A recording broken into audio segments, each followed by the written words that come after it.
feels good to sit down. All right. Thank you. Don't worry, everybody just seen 5 seconds of your son beating you up. Okay. I know, right? That's assault. You're fired. You can't fire me. I'm your child. You're fired. You don't get an allowance anymore. You don't get an allowance either. It's more like a slave. I mean, that's what kids are. Go do this.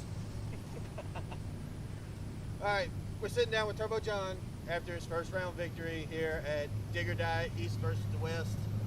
How was it? How was the pass? It was good. We were supposed to do this earlier in the day. It worked out well, Right. because it's cooler now. No, that's right. It wouldn't be blazing hot, right? Mine and Robert's speed, nobody cared about anybody else other than you. Oh, So at the end of it, I got to go on Robert's speed and be like, hey, we're having an interview. that's hilarious. That's funny. That's awesome, So- man. Well, and that's what, we stuck our hand in the pot and got the chip, and we were the 54th pair. So that was the last pair. And then we had Colt Coffee that got the bye, so he was the last one behind Yep. us. And it was well needed because I had a punch list of things I needed to do.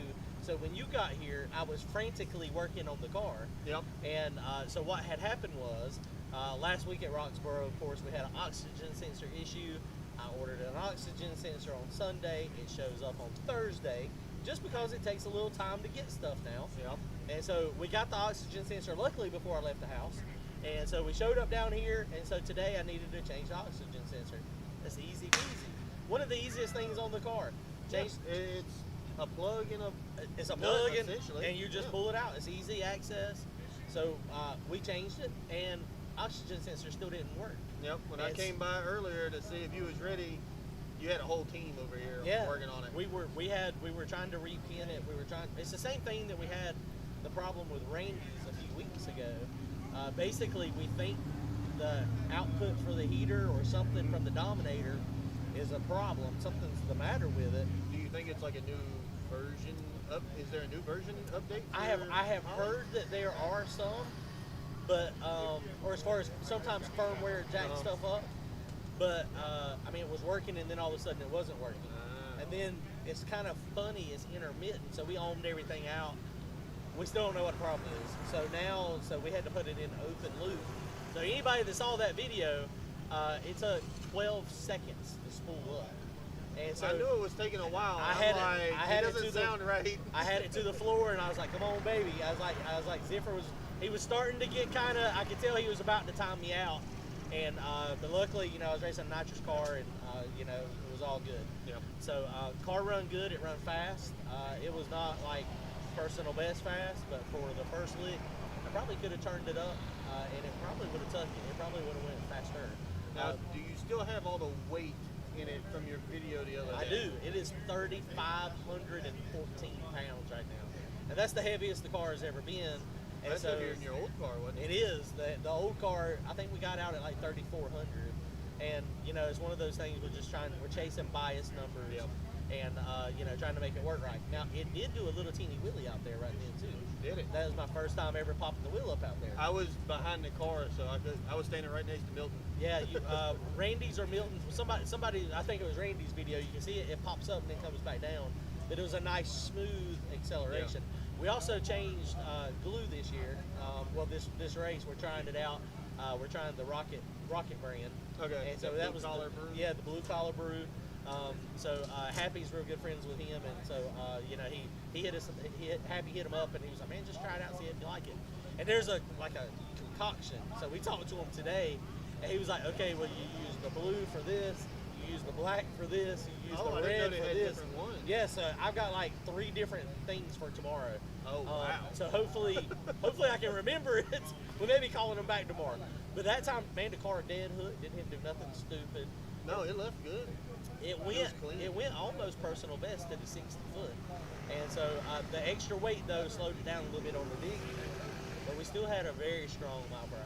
So, I mean, it's a good first pass for me. Now, with battling weight, does Richard still have that other motor that you showed a couple months ago. He does. I'm waiting for him to get the sleeves in it. I mean, he's a one-man show, so it just takes a little while to get stuff done.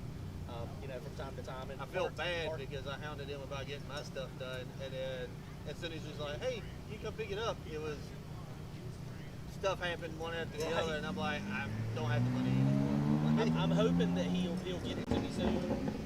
We pulled the valve covers off of it today, and when we were bumping through checking the valves, I seen you said there was some bubbling. Yeah, Happy was like, there's bubbles coming up from the stud. He's like, I think you've got a nicked head gasket, and we do.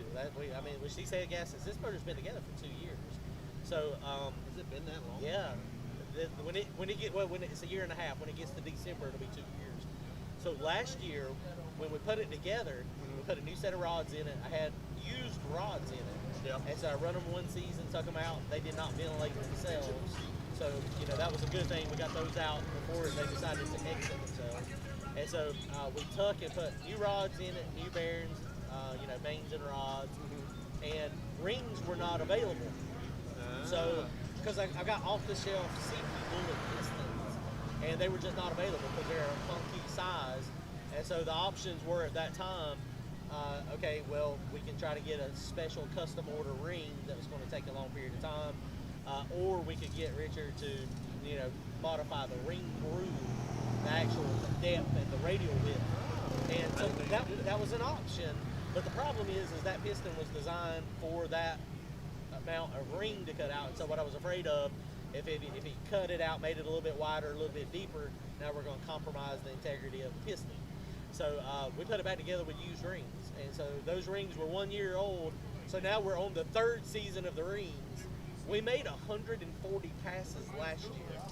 I know your whole idea is budget. You're a budget racer. That's right. You gotta watch some of the corners. Yeah, no, you do, and it's you have to kind of, you can't cut every corner. There are some things you can kind of get away with, but then other things you cut the corner, it's gonna bite you in the butt.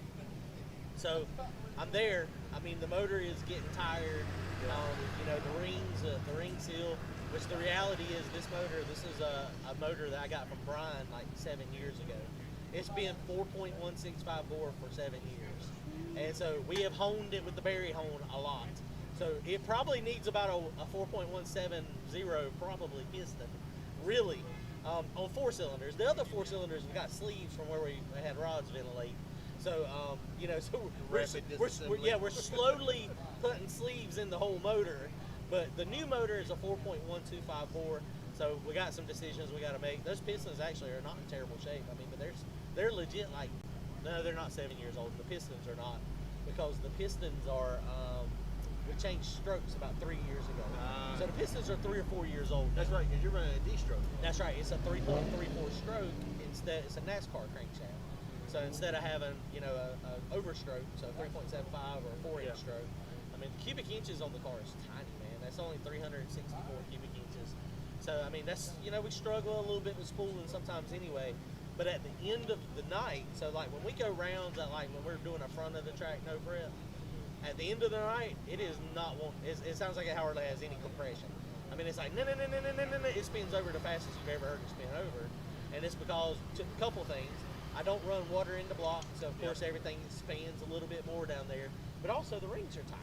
I mean, the rings are, they're old and they're just tired. So I mean, it just is what it is, what can you do? How long have you been racing?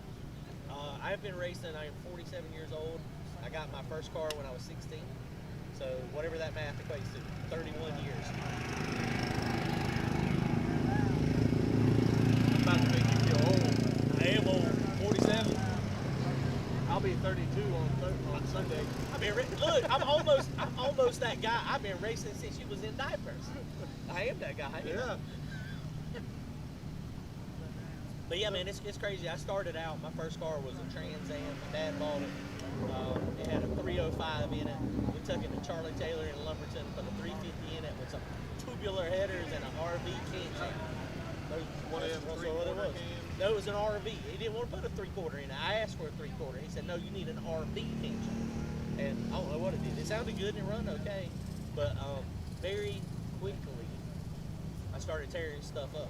My dad didn't know I was racing, so he had no idea. He wasn't mechanically inclined. I wasn't mechanically inclined. And so we started breaking stuff. And so he would pay for it a little bit, and then soon he realized kind of what was happening. Because it's kind of odd you keep tearing this thing up.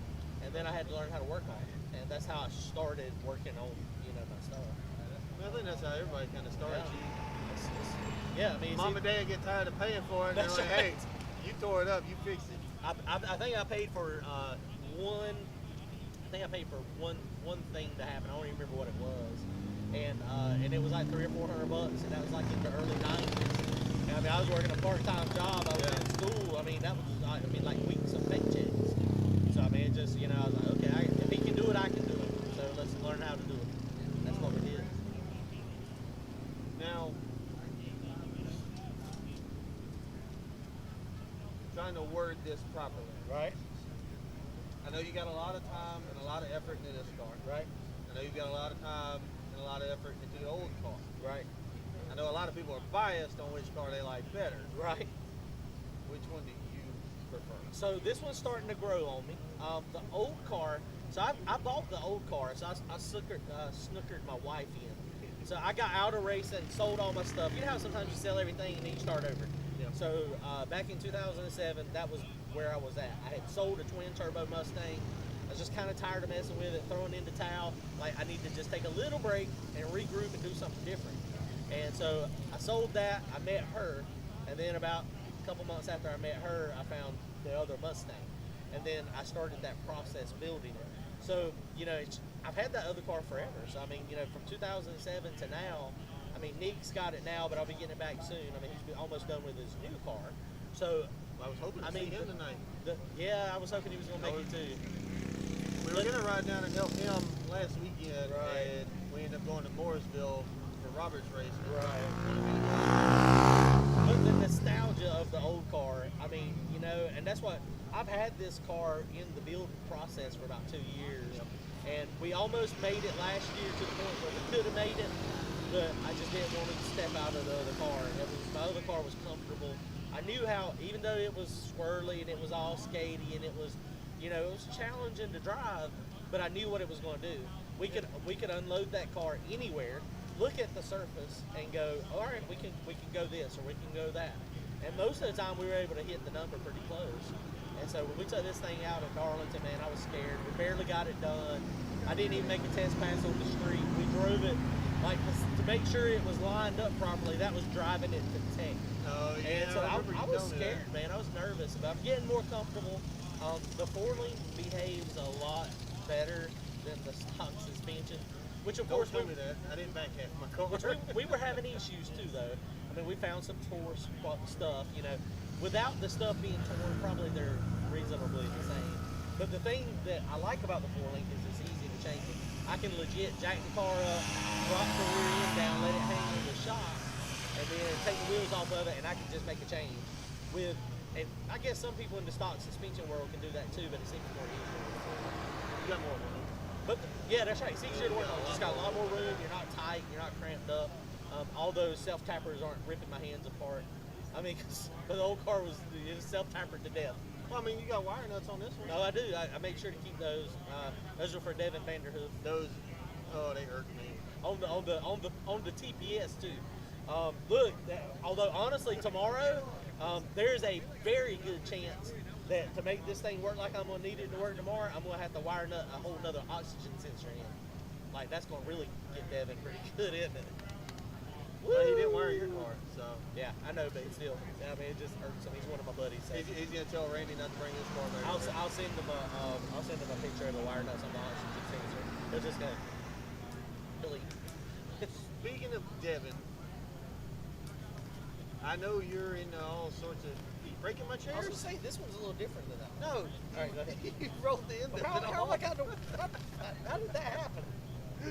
Oh, you getting nervous, man. You moving I around. know, right? Oh. Devin's holding a dragon drive. Right. Have you ever had any interest in doing something like that? I have. My old car, I'm actually contemplating cutting the funny car cage out and making it a drag and drive car That'll be 850 and slower. So here's the deal with driving stuff on the street with cages. And even the 10-point cage scares me a little bit. I used to drive that car on the street all the time. It was on E85, blow-through carburetor. I drove it everywhere. I would drive it. Chase was a baby. He was an infant.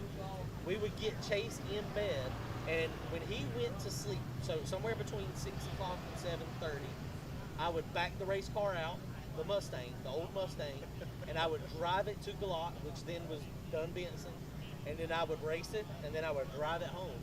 And no doubt, I mean, so the car's got a lot of sentimental value, but that was before it had a funny car cage. It just had a normal 10-point cage in it. And it was fast. It ran like 540s, 570s driving it down there. No, 560s. That's still reasonably fast for a street car now. And this was 2009. And I wouldn't even change tires. I had the Radial Pros on it, you know, the ones that the X275s. I would drive it down there, let it cool off, and then I'd make a couple passes in the 560, 570 range. And then I would drive it home. And most of the time I planned it good so that I could stop at Carly C's and get E85. Couple nights, they run out of E85. I put 93 in it, and I barely made it back home because I had carburetors, so I couldn't change the jets. I could change the jets beside the road, but I just chose not to. I would just kill it. But so, you know, there's a lot of value in that. But the thing that happened, I was driving it all the time on the road. Chase was, like I said, young, 1 or 2 years old, and there was a cat up at MIR or New England or somewhere, one of the drag strips up north. It was a street strip car, had a 10-point cage in it. He pulled out of the drag strip, got T-boned, and he died instantly because his head hit the roll cage. And so, honestly, when that happened, I had just got married, and a young son, and I was like, my head, I remember sitting in the car in the driveway and going, if I get T-boned or if something happens and I crash this, am I going to hit this bar beside my head? And the answer was yes, and it was going to smack me right above my ear. And I was like, okay, let's drop the seat. The seat was all right down as far as it could go. I was like, I'm done. And that's when I took the tags off of it, turned the tags in, and started just race car. So that if I'm doing something crazy in it, I've got on a helmet. Yeah. And I know there's people that don't think about that. There's people, I used to not think about it. And then there's people that say, oh, we'll just put roll bar padding on it and then you're fine. Probably true, that's probably okay, but it's still, I mean, in a normal car, you don't have, it just scared me. So I wanted to do drag and drive, but I'm scared of drag and drive at the same time. You see people with they're full funny car and they don't have. Nick and them. Yeah. And they got, I think they got a little bit of roll bar pads, but I don't have any pads on that one at all. No. I mean, and you're just not strapped in. I mean, I guess I could do a drag and drive. I could get some good footage with me with my helmet on all day. Talk about hot. That would be hot, wouldn't it? I would love to do drag and drive. I don't know if it'll ever happen. If it does happen, it'll be with a car at 850 and slower, and I'll make sure that I have enough protection on the roll bars that I don't have to worry about that. And I probably don't have to worry about it anyway, but I mean, it's just that's a discussion. And here I am out here, no prep racing, racing on junk, but still, it's just, I don't know, it just sketches me out. You want to race on the street? I do not go on the street. The street's a little sketchy. There's a lot to lose on the street. If I have an accident here and wreck and kill somebody, it's an accident. And it's it's an accident. Yeah. If you have an accident, you lose control in the burnout or wreck it on the street and you kill somebody, you're going to jail. It was 5 or 6 years ago that happened out our way. Pine Tops. Yep. They were standing on the big end. Sunday racing. They done it for years. Yep. They lost control, veered off the road, and they're both in jail. Yep. I mean, that ain't gonna be me.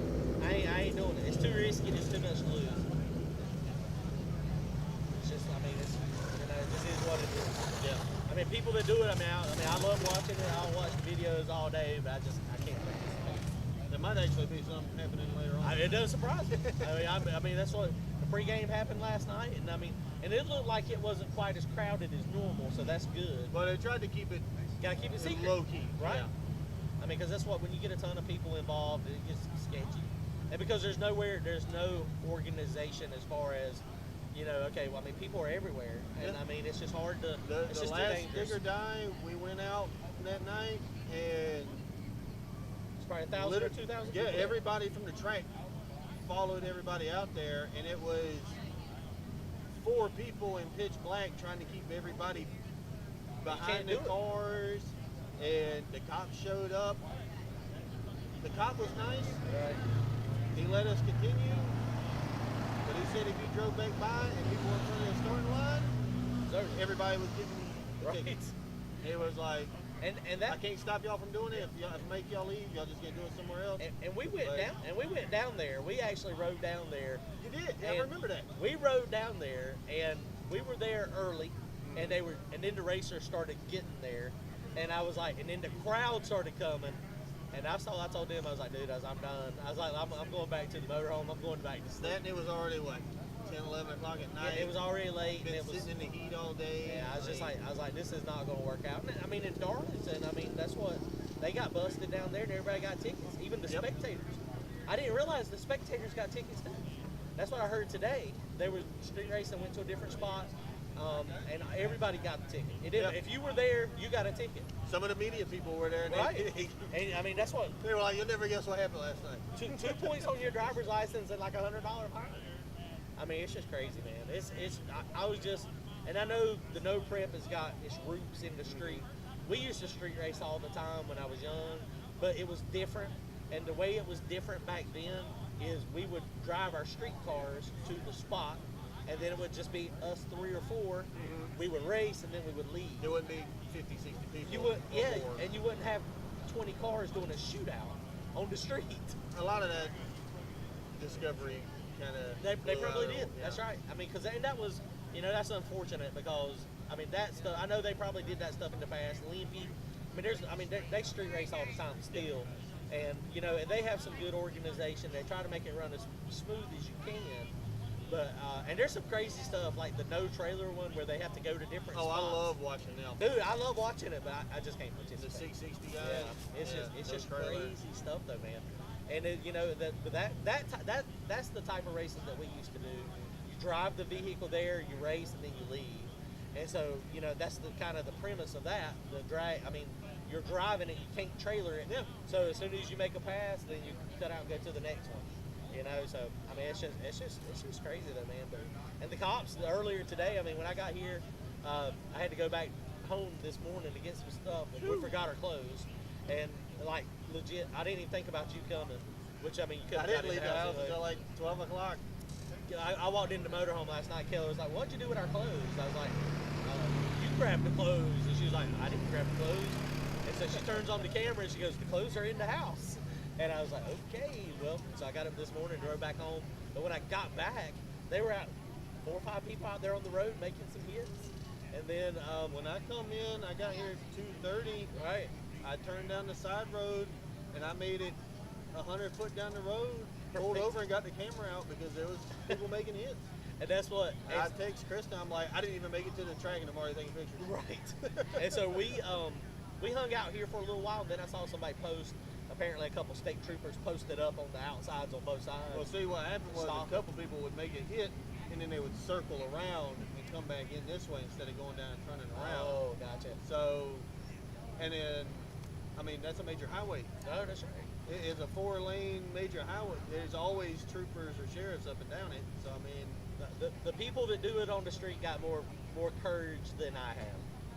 I just can't. I mean, I can't. They even doing out there on the street making a hit, Which, also, I mean, it's just, I don't know. I mean, I don't know that it's the same good data out there as over here. Now, look, I remember the old videos of you in the drift car. Look, it's down again. Out there at Brian's house. Yeah, that was fun. That was in Mexico. But yeah, that was a big intersection. It is a big. But yeah, good donut. I mean, there again, that's a reckless. It's also in the middle of nowhere. That's also a careless and reckless. So if a freaking cop would have come around the corner when I was doing that, I mean, it'd have been bad. I'd be like, What happened to that anyway? The drift car? Yeah. I didn't have time to go drifting. Did you sell it? I sold it. Yeah, I sold it for like $1,000. I mean, I had paid like $1,200 for it. But I do have to buy it.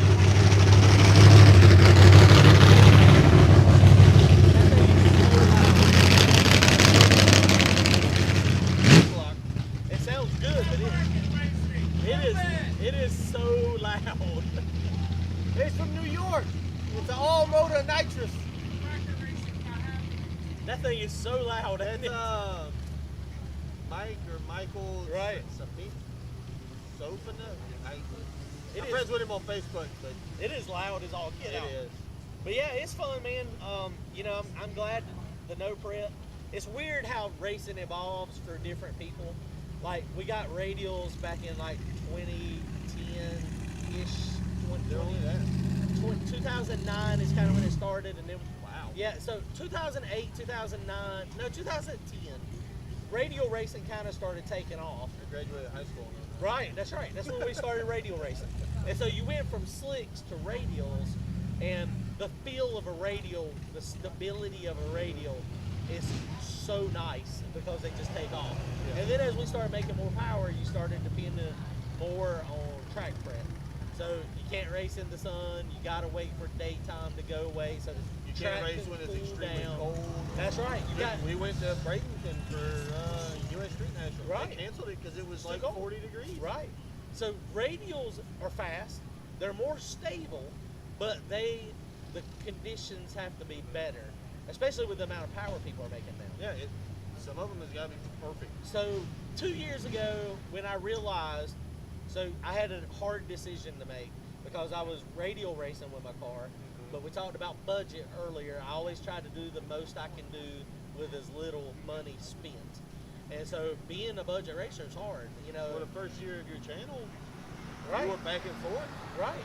And so, and I quickly realized that the radial stuff was, it was progressing way faster than what my pocket could take me. Hey, people still get nervous when they Right. hear Turbo John's coming. Right.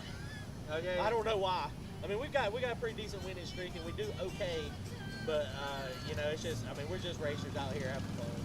We go out first round, it doesn't matter. I mean, we would love, anytime we can win money to help fund our gas and our injuries, that's nice. That's a positive. Apartment on wheels. Yeah, I'm about splitting and making it so that everybody gets a little bit of money, and then that way, I mean, it's just, it helps. But I mean, radial racing was progressing, and I was putting slicks, and so I told Brian and all the guys, I was like, look, I'm gonna go no prep racing with my car. Everybody's like, you're stupid. What are you thinking? And I was like, man, I gotta do it. I just can't keep up with the radials. I understand that. I know that I'm out without spending a lot of money. And I was like, so we're gonna go radial racing. I was like, we're gonna go no prep racing on radials. I was like, ooh. And so we showed up to 710, and I had the Hoosier Pro Bracket radial, and the thing was a rocket, and it was stable and it was fast, but it was a nice smooth asphalt. And so once we got to real no prep, it's kind of no prep. It was no prep, Like but a front side. it was kinda yeah, no prep. it was more front side. Even though it was backside, it was still good enough to go fast. And so once we started getting on this stuff, and actually my first time on slicks was here at Rockingham on the front side, and I was scared to death, man. I was like, here I am, and I know the slicks swash around. I remember it so well. You know, they move, and the radials. If you're on a radial and you're going straight and you feel it move, you let off because it's spinning. On a slick, that movement, you have to fight through it. And I made my first pass and it washed around a little bit, but the car it handled okay. It was taking my input. And then I was like, okay, well, it's working out okay. And then we hadn't really looked back from slicks at that point. The thing I really miss about radials is the longevity. I mean, slicks, you don't get near the passes on it. A radial, you can run a whole season. And, How long does a set of tires last you? 10 to 15 passes is it. How easy are they to get your hands on right now? Well, they're more challenging now. So I have, right now at my house, normally what you do is you buy new ones, and they've gone up significantly. They were only $450, you know, a year or two ago, and now they're $600. And so, but what I would do is I would get them, I'd run them 15 passes or so, pull them off, sell them for half of what I paid for them, and then buy a new set. And then when you do that math, I mean, essentially you spend, every pass is like $10 or $15, $20 for slicks. Now, luckily I'm not a nitrous racer because they have to take in the nitrous and plugs and all that. That's the reason I'm turbocharged with methanol, is because that's the cheapest combination to run. Didn't you just change your plugs last weekend? I did. For the first time in a while. And that's funny because if you look at my previous YouTube channel, like when I started it, I was like, you gotta change plugs all the time. And I used to when I was blow through. It was a little more critical, and then when I switched to EFI, I was able to fine tune the tune a little bit, so I didn't have to do it as often. And now I'm one of those doggone EFI guys that never change plugs. I'm like, let's change plugs when this car's misfiring. That's not what you should be doing. That's not the way to properly do it. Get one seized in there one day. I know, right? Yeah. I mean, that's why they look pretty bad when I pull them out.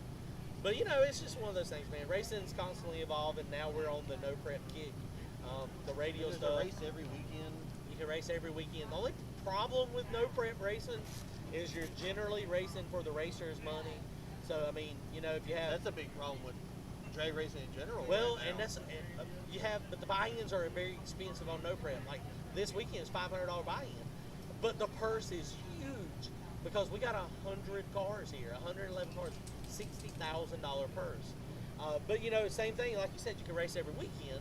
So everybody can't race every weekend, but so you go to a race and there's $300 buy-in or $200 buy-in, and 10 cars show up. You're still racing for $2,000 to $3,000. But a lot of people don't realize that it costs $1,000 just to go racing. That's right. This weekend, my motorhome, my new Dust motorhome, it gets 6 miles to the gallon, and you know, from our house to here is a little bit over 100 miles. So when you do that math, I mean, $500 entry fee, the fuel to get down here, the methanol in here. You know, I had to put a new wideband. Yeah. I mean, it's it costs. I mean, plus the food. That's right. It's $1,000. Water. It's 100 degrees out here. $1,200 minimum to go racing for a weekend, and that's why, you know, that's the reason I like to split back a lot, because if you get, I mean, if it's $1,200, if it's $1,000 to come race, and then you've got a pot to where you can get $400, $500, $600 of that money back, even if you don't win, then you're able to race the next weekend. Yeah. And so you can race more. It helps. There's some people that don't, they think they want to, I mean, they say if they don't win at all, they don't want no money. I wish I had that luxury. I don't have that luxury. So that's why I'm always the one that I'm like, hey guys, y'all want to split at 8? I mean, hey, you want to split at 4? I've heard that a couple of times. Hey, you want to split it? I mean, I'm John's in the constantly top asked. 8. He's going to ask to split the pot. Absolutely. I'm kind of like, why not? And there's it's a lot not of $1,000 you're splitting. It's $50,000 you're splitting. And you don't have to pay everybody back deep. I mean, maybe you give them their entry fee back, and that giving them their entry fee back. I mean, because you know, at some point, the big hitters, the big dogs that are winning the most, they're not going to be that any longer. Yep. But what's gotten to change in the mindset is everybody's got to catch up to them. And so once that happens, and then okay, well, you don't have the same people winning all the time, then that's when the splits probably will start happening a little bit more. I would think. I don't know. I mean, but you know, it's everybody. It's up to the promoter too. I mean, you know, the promoter, if they're going to do a winner take all, then I mean, it's a winner take all unless everybody agrees. Most of the time, all the drivers come together. Right. So I mean, but you know, I get it. I mean, but there again, what we were just talking about, racing's expensive. Mm-hmm. So I mean, when people spend $30,000 on a motor, and they know that, hey man, I've got a very likely chance to take all this money. Yep. Then I mean, I get that side of it too, you know. But I've split with people. People tell me I'm stupid all the time. I have somebody covered by a second. I know they're covered by a second, and I still split. I mean, you do like, I mean, a 80-20 or 75-25. But that's just me. I mean, I guess I could have a nickname, Splitting Turbo John. Want to split? That'd be a good sticker, wouldn't it? Put that on the car. Let's not name it Splitting Turbo John. Yeah, no, right. Splitting Turbo. Yeah. But yeah, man, it's fun. We had a good time tonight. I'm glad we got the win. Yeah. We'll see how it goes tomorrow. That's what I was telling him earlier. I was like, the thing I'm most excited about is I don't have to pay $200 or $300 to buy back in to race tomorrow. I mean, you know, I think no first round ducks today. No first round ducks today. No, I don't have it on. I had it on earlier. I had it on. This is like shirt number 3 today. I think everybody's switched shirts at least once. Dude, it's brutal. It was brutal. And tomorrow's gonna be rougher. I'm hoping they push it back a little bit. I don't think they will. They got a lot. They got a lot of classes. It's gonna be so hot. Yep. You might not even have to do a burnout. That right there is what makes it no prep interesting. Is because now your hitters that have all, they still got data and they got a better chance. But luckily you were in the bag. Right. So you got to watch everybody. They had some people that was rolling. Right. Oh yeah. So it's tomorrow's gonna be interesting. A lot of racing. I think they said first round is at 12, starting with small tire. Second round, and then right behind that will be second chance, and then big tire right after that. I'm probably going to leave my tune-up that I've got in it since it went down pretty good, because it is going to be greasy. It was a clean pass. It's going to be greasy tomorrow. Oh yeah. And so it is what it is. We're ready to go racing tomorrow. Well, we're not ready. I got to work on it tonight and tomorrow. Any sponsors, anything like that you'd like to shout out? Yeah, man, we got a bunch of people that help us with the program. The most recent ones, the Brake Man, TBM, we linked up with them. Their front brakes are awesome.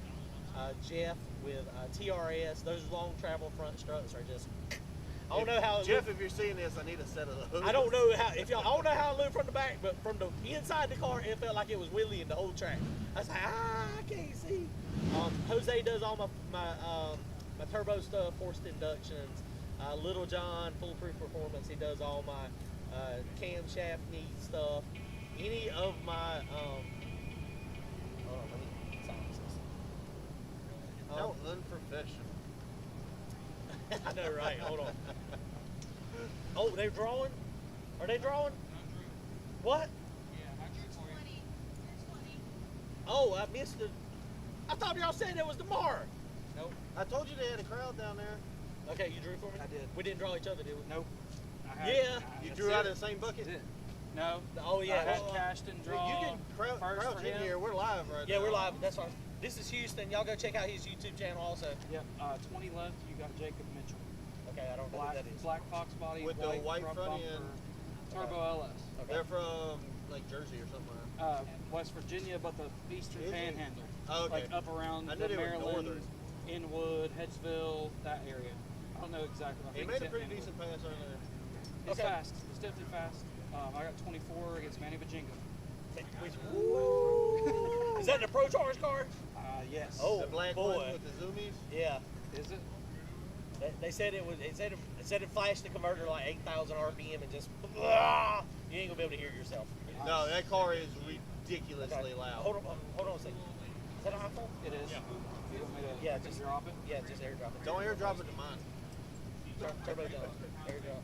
Yeah. Turbo down. Right here. Yep. Are you Facebook surveillance fan? Yes. FBI surveillance. Oh. FBI, I couldn't see. I did that because Right, I got it. program them in Look good. radios at work. Hold on, I'll show you in a minute. Okay. I'll show you in a minute. Okay. Yeah, y'all go check out Houston's webpage or his YouTube also, Houston KO TV. Appreciate We it. linked up this weekend. Me and him are teammates this weekend. So we are sharing data, trying to make both of us faster. It's one of those things. I firmly believe that multi-cars is You gotta. is a chance to do better. That was Randy that was calling a minute ago too. So I'm gonna have to go. You're just coming off a win too, aren't you, Houston? Yes, sir. You won last weekend up in Virginia, wasn't it? Yes, sir. So he won this round too. So that's awesome. That was a good pass right there. Yes, sir. That was not Yeah, bad. just make sure y'all draw out of the same bucket. One of the faster. We didn't draw each other for the next round. Yeah. So we're at least past the second round. That's a good pass. I need to get there. That's not bad. That's real good. That is not bad. That's real good.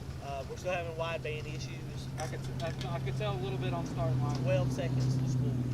So I'm gonna try to. We're gonna figure out how to get the other wideband. I've got another wideband. Yeah. I'm probably gonna have to cut the plug off of it and just wire it.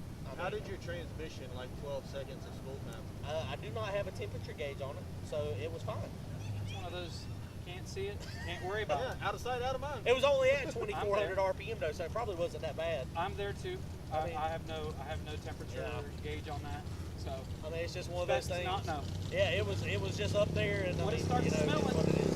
it probably ain't changed fluid. We're, I mean, the wideband read 12.7 air fuel ratio. It was not 12.7. It was probably like 3.0. And we played with it and we got it to spool perfect sitting right here. Right. It spooled 3 times right here, just like clockwork. It spooled okay in the burnout, but then when we went to make the pass, it was like, nope. Yeah. It's like not happening. So.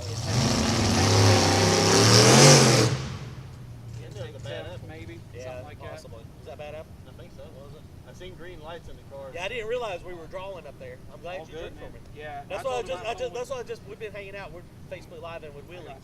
And yeah, that's why I just saw my text message. I was like, we're drawing now. Yeah, I got you. I got you. All good.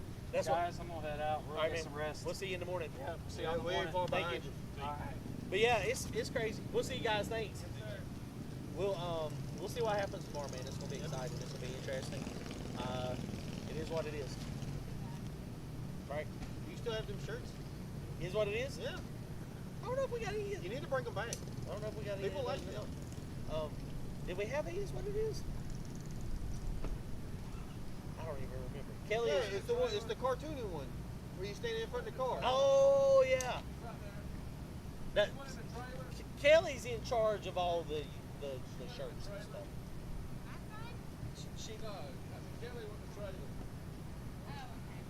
She is in charge of all the shirt stuff. Where's my wife? I have no idea. She's mad. She left too. She said, "I'm going to the hotel." Are y'all going home or y'all going to the hotel?